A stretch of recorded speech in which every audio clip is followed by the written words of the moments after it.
Okay, up front, this is the switch for your electric jack. You just push it up or down. That's going to raise and lower the front of the unit. There's also a hole here.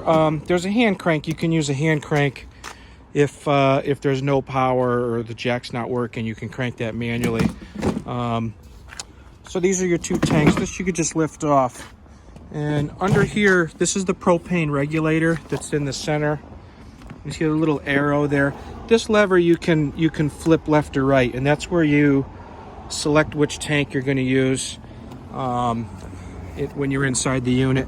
There's a little window in the center, and a little hard to see, but right now, you know, it's black. That'll turn red when the tank runs out. So once you see that's red, that means, you know, the tank's empty and you want to go get it refilled. You just loosen this nut that removes these tanks from the front of the unit. So right now, you know, we got all these slide outs closed. Now I'm going to walk around, just show you where the valves are and stuff. This little light on the front, there's a little switch underneath, and that's to turn the light on and off. So right over here, you're going to see one of the drain valves. So this is for the what they call the galley tank. So this is to drain off your kitchen sink and shower. That's wastewater for the kitchen sink, comes out right there. And towards the back of the unit, you'll see a second port. This one's got two valves. You see there's a large valve towards the rear, and there's a smaller valve here. This is your regular black and gray water that you'll see. You know, black is for the toilet. That's that larger valve. The one on the left there, that's the gray. That's for the bathroom, sink, and shower. So yeah, this camper does have 3 holding tanks. Most of the larger ones now, you're going to find that you're going to see black and gray together, and then you're going to see galley for the kitchen sink. So that's what you got there. You can use a Y adapter on this too, so you can connect them all in together when you're camping. This port here, this is your black tank flush. This is used so when you go to empty out that black water tank, you connect a hose here. You let that run for a minute or two. That's gonna flush the black tank so it's nice and clean when you empty it. This is where your electric cord goes in. This camper comes with like one of these special twist lock cords. I'm using an adapter here at the shop, but there is a nice heavy duty cord included. That's your if you got cable or satellite, you know, you can hook up to that. This is the outside shower, you know, and this is just basically like a hot and cold. Oh shoot, I don't have the right key, but that's just like a little hot and cold handheld shower in there. Yeah, so these compartments here, just to let you guys know, these used to, you know, most campers, they all use this key, the 751 key. This camper, all the locks were changed to a secure key, so you have to use the correct key, which I don't have on my hand right now. I only have my master key, but this camper does come with the correct key for these. And like I said, the owner did change these to security keys, so your neighbor can't get into it or anything like that. So in here, this is the electric cord for the camper, so that's to plug in to power. There's also some hand cranks in here. These are for, you know, the front jack if you had to run that manually. There's also along here, that's for the slide room. You know, you can crank the slide in and out of this manually, you know, if you had to. Yeah, you can crank the slide in and out manually using that crank there if you have to. So these locks here, you know, you got basically two locks here. You got the original key lock, and the customer added these, the last owner, so you don't need the key if you're just working around here. These are your water connections. That's to fill your tank. That's if you're going to dry camp somewhere. This is your city water connection. This is the main connector you're going to use when you're at the campground. And this last one here, this is for antifreeze. That's used when you're winterizing the camper. That's to pump antifreeze through the system. You'll see down below here, there's a little sticker freshwater drain. And that little white valve right there, that is to drain the fresh water. If you put water in your fresh tank and you're done camping, that's where you drain it out, is down there. Also under here, you're going to see your stabilizer legs. These are electric, which I'll show you in a few minutes. But there is also, I don't know if you can see that little shaft. You can also crank these manually. So if there's a problem or you have no power and you got to get those things raised or lowered, you can use the hand crank and run those. This is the water heater. So that's the vent for the water heater. I'll show you when we get inside. You really don't do anything out here. This is something you turn on and off from the inside of the unit. There is one of these anode rods that goes in the tank. This unit's still winterized, keep in mind, so you know that plug is still out. But at the campground, when you go to use this, you're going to want to install that plug, and pretty much you just leave this door closed. You know, like I said, you run this from the inside. I'll show you when we get in there. Okay, a couple things in here you're going to have. That's your water pump. There is a water filter here that's filters the incoming water if you want. And there's some valves back here too. These are used when you winterize the unit, you know, to shut down the hot water system before you start pumping antifreeze through. There's a couple pictures in here that the customer, I left them for you guys. This just has, like, he took a picture of the handles so he would remember where they go for summer and winter and whatnot. So I thought that was kind of handy, so I just left it in there. This is the wrench for, you know, for the water filter, so you can change the filter. You don't have to put a filter in. You can remove it and run it with no filter, or you can use an external filter. Those are two other options for you, but this camper was equipped with the filter when it was new, and that's what you see in there at this point. So in here you have the that's your gas grill. There's a table also, and there's a bracket back there. And up front you'll see this rail. That's where the table and the grill would attach. Inside here, this is a gas hookup. That's where you connect the propane to that grill, and that just runs off your front tanks, so you can cook outside if you want. The rest of this stuff back here, you know, pretty self-explanatory. That's the vent for the furnace. We get inside, I'll show you guys where to turn that on. So you're gonna see a switch here, and there's another one all the way down the front of the camper. So this is where you lower these jacks. Now remember, on the other side, there's no motor, there's just a drive shaft. That's if you have to crank it manually. This is where the motor's located, which is why the switch is on this side. Just keep in mind, these jacks, there's two jacks, there's one motor, one switch. So this, you have to hold this down, and this lowers both jacks to the ground at the same time. Now if one touches first, they can pivot in the center. I don't know if you can kind of see how this pivots here. So if the ground's uneven, you don't have to worry about it. Okay, just let one come down first and touch. Keep holding the button down. These are not to lift the camper up. I just want to keep that in mind.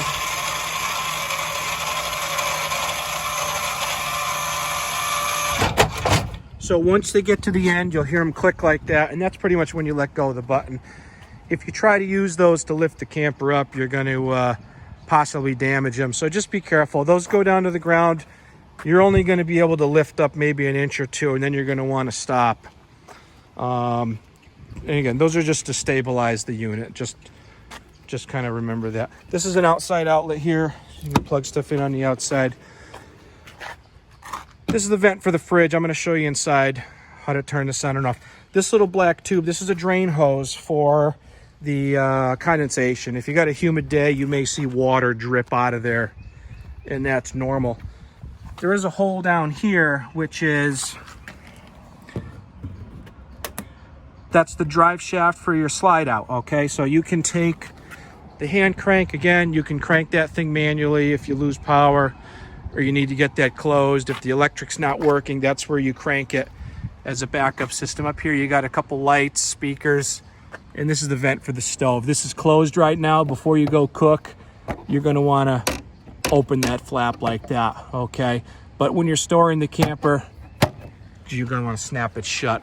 This is the other switch. That's for your front jacks, which are up right now. Same thing, you got one motor for these. So sometimes you may see one touch the ground first.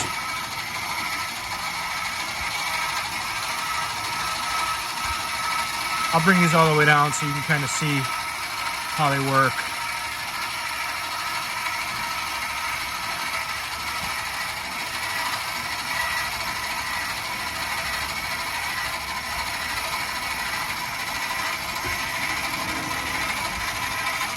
So see, this one's gonna touch right now. Then the other one will touch. Okay, so you were able to kind of hear the labor of the motor when it started to work. And you know, that's kind of where you're gonna wanna take your finger off. Once you see the camper start to move and it starts to work hard, that's about when you take your finger off the button. You're not gonna lift the camper up with these jacks. That's not the intended purpose. These are just for stabilizing. I just wanna make sure that you kind of have an idea on that. Now I'm gonna zoom in. I wanna show you, this is some things underneath the camper here. So here, let me show you where we're looking. So I got the tanks, the battery box, and now I'm looking on the side of the frame. And there's a couple things over here that is important to realize they're located here. These two things down the bottom, those are fuse holders, and those run the slide outs in the camper, okay? The high current motors for the slide. If your slide out's not working, you're gonna wanna uncap those two rubber holders there. They're pointing down right now. I don't know if you can see them or not. They're kind of like, you know, right there. So you're gonna wanna check the fuses in there for the slide outs. They do occasionally blow. You know, if you hold the button down too long, it may pop the fuse. So that's for your slide outs. There's also, this one's a little trickier to see, but right in the middle of the screen here, you're gonna see where these 6 wires go in. That is a circuit breaker. That's for everything else in the camper. That's a main circuit breaker. And that sometimes will trip if you get a power surge or lightning. And this has a reset button. And I'm gonna zoom in so you can see it. It's that little black button right there. And that you just push with your finger. If you have a circumstance where, you know, maybe all your lights went out or something during a thunderstorm, this is when you want to come out and you're going to want to check that button to see if it's tripped or not. Okay, there's one more fuse. It's located right here. This fuse runs this front jack. Same thing, if you accidentally hold the button down too long or if it overheats, it will pop that fuse. That's a safety feature. So yeah, just so you guys, so you know where everything's located. If you're going to open this window, there's 2 wing nuts. Where is it? Right there. So you kind of just push this up and that'll hold that open for you.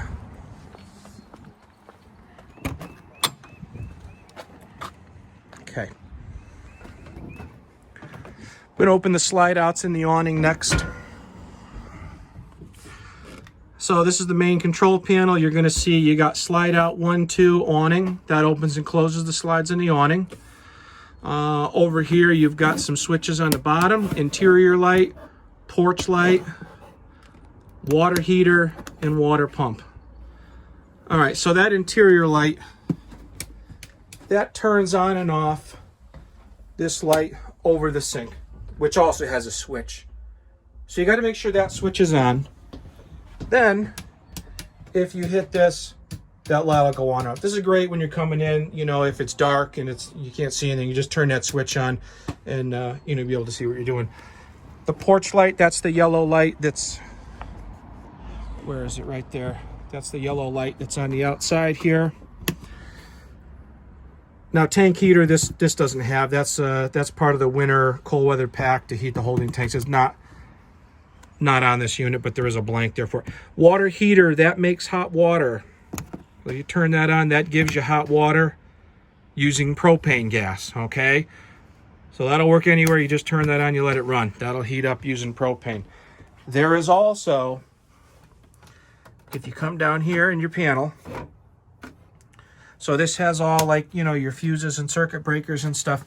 This bottom,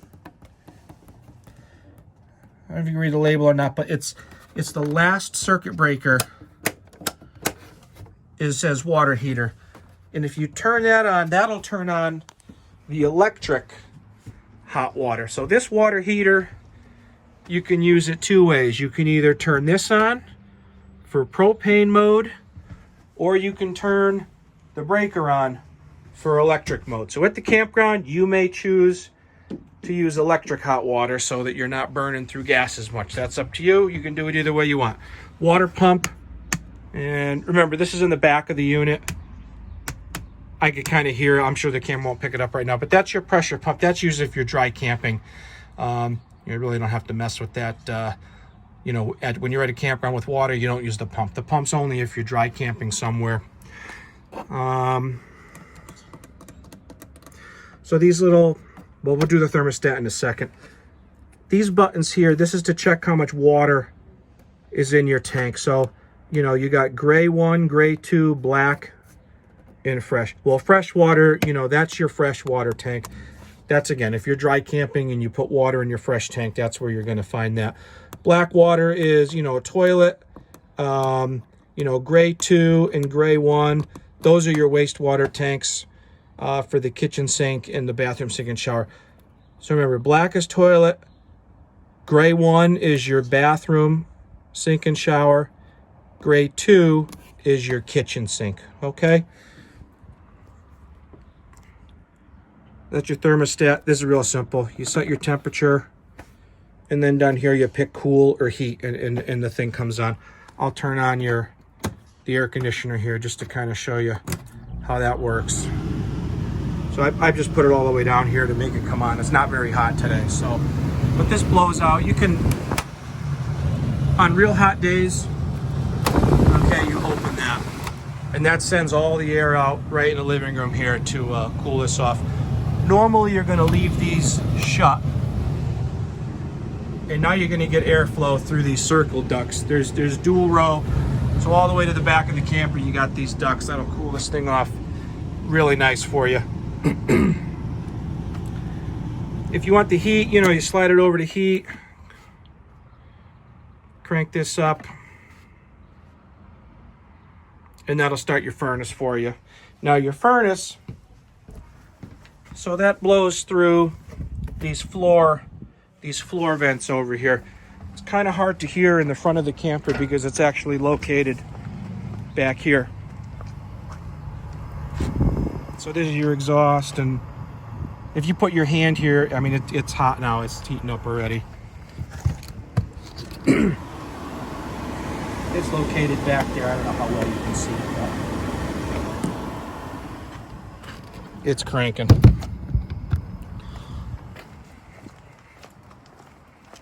Nice and quiet. You can barely hear it, which is nice. But yeah, your heat blows through those floor vents. You know, you got those all the way to the back of the front and back of the unit. All right, I'm going to shut this down. So one more thing down here. This is the battery disconnect switch. This is like an old headlight switch, if you remember those. So this when you're storing the camper, you know, you're going to push that in, and that basically shuts off all the electrical power. It's just a master kill switch, if you will, for the unit. But anytime you're in this and you're camping, make sure you pull it out, and that puts power through to everything. Okay. Slide outs, everything's closed. I'm going to get these open. I'm just going to hold the buttons down.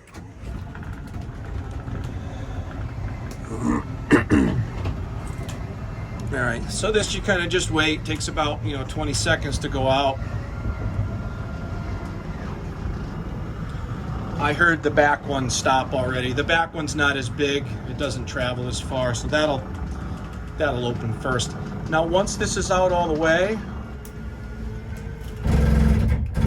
you'll hear that clicking noise, and that's how it's tight. You can also check this. If you put your hand up here, this is where you're looking between the wall and the foam. You should not be able to put your hand in there. You shouldn't see daylight or anything. Obviously, that means it's open fully.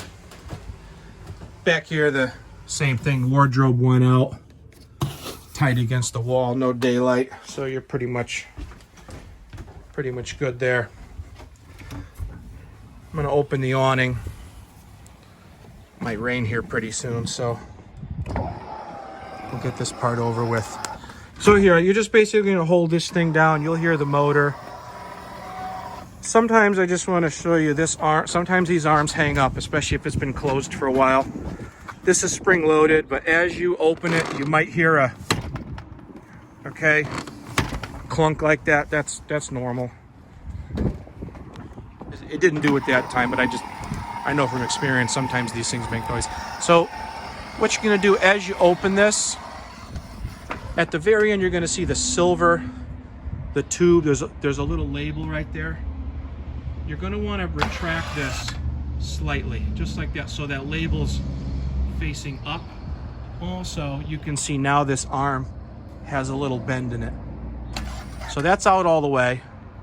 Label's down, arm is straight. That's no good. You don't want to leave it like that. You always go back in with it a little bit. So the label's up, the arm has a little bend, and you see now that flap popped out, the little sun visor flap there. So the adjustment on here, there's a knob. Okay, what you can do, you can loosen the knob. Grab this up here. You're gonna pull that down, and then you tighten the knob. Okay, so I'll show you what this did. That now, well, I only did one side. You're probably gonna wanna do both sides. If you get a light rain, you can manually, pitch this so the water will run off. If it's windy, heavy rain, stormy, if you're going out, don't leave this open unattended. You gotta close it. You gotta be careful with these things. Normally, just leave it loose, and that allows this to move and flex a little bit. If you get a little wind, hopefully it'll flex a little, but you want to be really careful with this. Leave these things loose when you're not using it. And again, you can manually just grab it, you pull it down, tighten the knob, and that'll give you some additional drainage. There's a shock there. That's what pushes these things up so that it stays up and, up and high out of the way. All right, I'm going to close this because it is getting stormy out here. I don't want anything to happen to this thing. So to close it, you're just going to hit, retract here and just let this thing come in.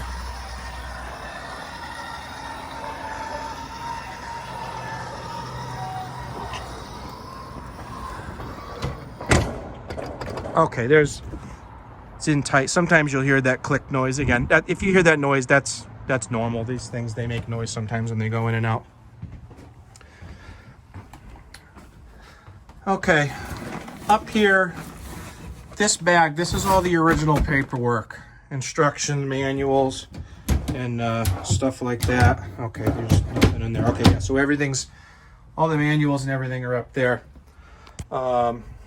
Okay, sink, that's pretty self-explanatory. This is the light and the fan. Remember, for that fan, you got to go outside and open that little flap. All right, to light these, you turn it to light, and this is your sparker. So, see, there's an arrow. This, you just turn clockwise, until the burner's light. Pretty simple.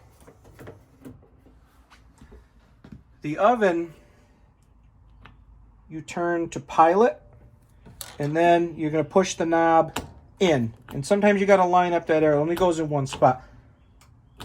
Hold that in, and to light the oven, you're going to use one of those little, clickers, like a match or a matchstick or a candle lighter.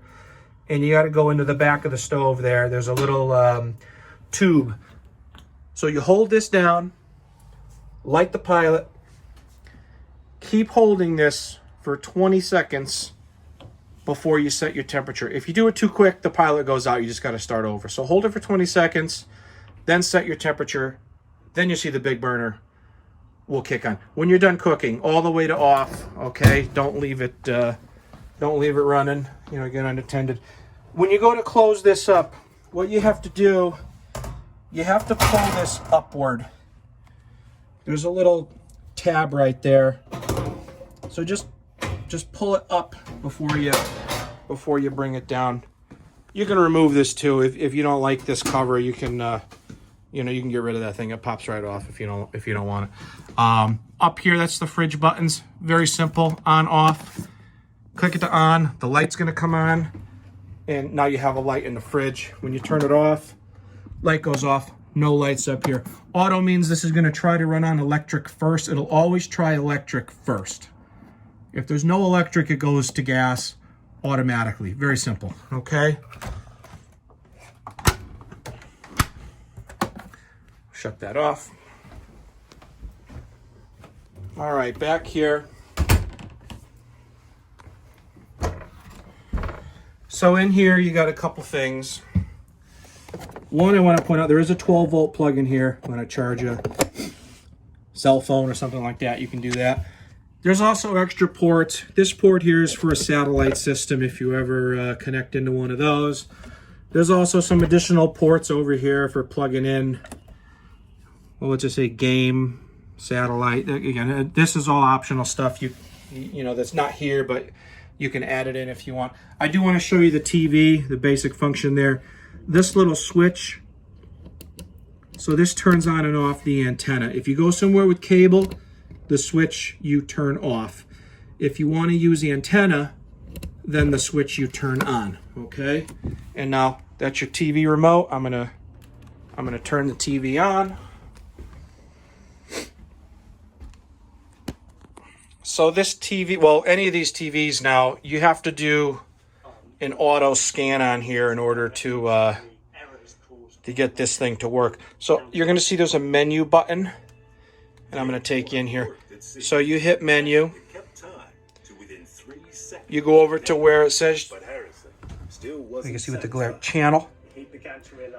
And then you go down. So I'm just using the arrows on the remote, and you're going to go down to this auto search. That'll find all your local stations for you. Again, right now I did it in Southington, but you know, if you go to, you know, Massachusetts or something, you're going to have to redo that scan because their channels are going to be different from what we have here. This is on kind of like a little bracket, so you can actually, you know, pull this out and swivel it around a little if you want. There's one other function I'll show you. If I turn this radio on, Harrison's H4 prototype was put to the test in 1764. So this will go just to AM/FM radio right now. So you can change your, change your stations here. Yeah, this is going to do an auto search as well. Need to let this thing finish. So up here, these are your speakers, A, B, and C. A is your living room, B is outside, and A is living room, B is bedroom, and C is outside. Okay, yeah, I don't know if you, I'll just repeat myself because the speaker's right here. I don't know if it was blaring or not. So these turn on and off your speakers, A, B, and C. A is the living room, B is the bedroom, C is outside. And you can click these all on or one on. See, it says C on, B on, and A on. You know, A is around here. I think there's 5 speakers in here. This is a surround sound system up here. Now, if you don't have surround sound programming, so if you just have the radio on, you may not hear all 5 speakers come on. These are your outside speakers. One there. And I don't know if you heard them in the phone, but they are playing.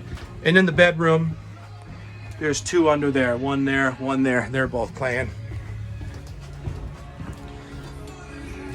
So that's your AM/FM mode. This blue button, that's Bluetooth. If you got a phone with Bluetooth, you want to play music through here, that's your Bluetooth mode. This also has a slot for CDs and DVDs. You can do that as well. If you hit this mode button, it'll go through the different options. So here we're AM/FM, AU1, that's down here if you want to plug in something. There's an AU2. Actually, AU2 is this little thing. This is Sirius XM if you want to use this. This, of course, you have to pay for a subscription to turn that on. But again, it is here. It's part of the original equipment in the unit. That's the Sirius XM tuner. If you go hit mode again, there's an AU3. There's an AV1. subscriptions only. Oh, it sounds like that's our Sirius XM is AV1. Okay. So AV1 is the Sirius XM if you want to use it. AV2 is TV audio. So again, I don't know if you can hear it on the phone or not, but when I put this on AV2, that plays the TV through the surround sound speakers. Okay, so that's kind of a nice feature you can do if you ever wanted to run that. All right, I'm going to turn this off. To turn it off, you just hold it down. Okay, that shuts that off. I'm going to shut the TV off. We'll close this up. When you're going down the road, make sure you snap this in. See these little white, it's like a rubber grommet. You have to push this in and it kind of snaps in. And you can see there is, 4 inches here. Make sure the TV's in before you close the slide, obviously. That's important. Okay. Oh, a couple more things. You got a smoke detector out here. Down here, you got a propane leak detector. Fire extinguishers by the door. There's a ground fault outlet over here. See, there's a little green light on. That shuts off if you drop, a hair dryer in the sink or something. That turns off all the outlets in the camper. That's like a master. So if something's not working, you have to come and reset that plug. That's the main plug. Okay, there's a light switch here that turns on your bathroom light. There's also a switch on the light itself. Again, so make sure if you want to use the wall switch that you leave this in the on position. There's a crank here. This is to raise the lid here. And this has a fan. There's a dial here. So 1, 2, 3. This is like a 3-speed exhaust fan. This thing moves quite a bit of air through the unit. This is great. Open your windows and you'll get ventilation through here. The toilet, there's just a foot pedal in the front, and there's some pink in there. Again, this is still winterized, so you're going to see antifreeze. But this, all the way flushes, pretty simple. If you push it halfway, that fills with water, okay? So before you use it, push the pedal, that fills it up with water. This is a lock for the sliding door. This is important when you're traveling. Make sure this is secure. There's another latch here for this door. And again, when you're traveling, you're going to want to make sure you got this thing, latched in so the door doesn't pop open on you. Shower's pretty self-explanatory. There is a little on-off on the shower head. So once you turn the water on, that lets you, turn the water on and off when you're in there taking a shower. All right, this is the remote for the heated mattress that plugs in over there if you want to use that.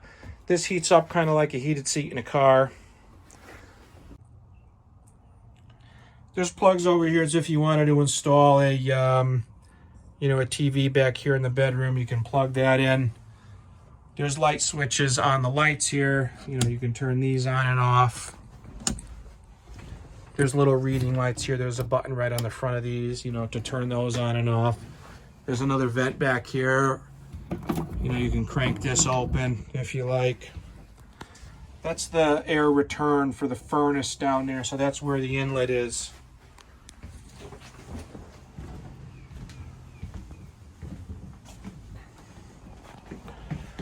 Under the table, this little black strap.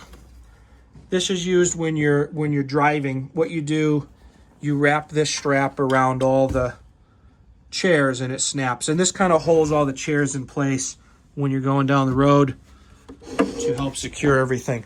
There's a leaf here. This pulls out if you want to make the table a little bigger. You got another light switch up here. Turn that thing on and off. There's some reading lights up here. Another one over there. There's another light over here. We skipped over this. That's a TV antenna crank. That just raises and lowers the antenna that's on the roof. Okay. That's pretty much everything here that we went through. This sofa, this does make a bed. If you want an extra bed, you grab this right here. can. I don't know if I can do it with one hand right now and hold the phone, but you basically, you pull this forward all the way, and then this, you can see this comes forward and touches the floor, and these legs come out. So those are going to land down there. Again, I just can't do it with one hand right now, but this, it's pretty self-explanatory. You kind of just open that up, pull it forward. There's a bag here. This will have a zipper, and once you unfold this contains, there's an air mattress in here, and you know, you switch that on, and that'll basically inflate the bedding for you. Okay. Okay, if you guys have any questions, you can email, or you can also text our main phone number. I get those on my personal phone all day and all night. So if you're out camping and you come across something that you have a question with, you can feel free to reach out, send us a text, even if we're closed. I see if I can help you guys out. If you have any other questions, again, just give us a ring. Okay, thank you.